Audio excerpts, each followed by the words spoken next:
Matthew 16. The Pharisees and Sadducees approached and tested him, asking him to show them a sign from heaven. He replied, "When evening comes, you say it will be good weather because the sky is red, and in the morning, today will be stormy because the sky is red and threatening. You know how to read the appearance of the sky, but you can't read the signs of the times.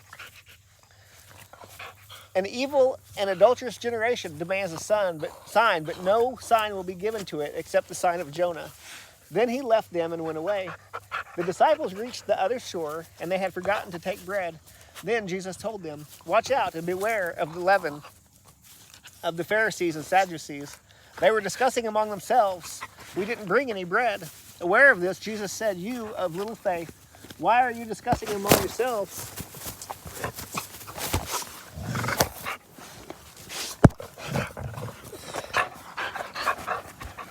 Why are you discussing among yourselves that you do not have bread? Don't you understand yet? Don't you remember the 5 loaves for the 5,000 and how many baskets you collected? Or the 7 loaves for the 4,000 and how many large baskets you collected? Why is it you don't understand that when I told you, beware of the leaven of the Pharisees and Sadducees, it wasn't about bread?" Then they understood that he had not told them to beware of the leaven and bread, but of the teaching of the Pharisees and Sadducees. When Jesus came to the region of Caesarea Philippi, he asked his disciples, "Who do you say that the Son of Man is?" They replied, "Some say John the Baptist, others Elijah, still others Jeremiah or one of the prophets. But you," he asked them, "who do you say that I am?" Simon Peter answered, "You are the Messiah, the Son of the living God." Jesus responded, "Blessed are you, Simon, son of Jonah, because the flesh and blood did not reveal this to you, but my Father in heaven.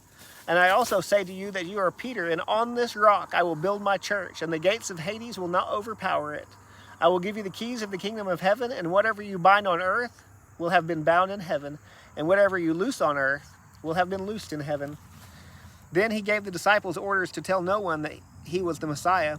From then on, Jesus began to point out to his disciples that it was necessary for him to go to Jerusalem and suffer many things from the elders, chief priests, and scribes, be killed, and raised the 3rd day. Peter took him aside and began to rebuke him. "Oh no, Lord, this will never happen to you."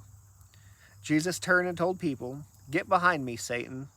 Jesus turned and told Peter, "Get behind me, Satan. You are a hindrance to me because you're not thinking about God's concerns, but human concerns." Then Jesus said to his disciples, "If anyone wants to follow after me, let him deny himself, take up his cross, and follow me.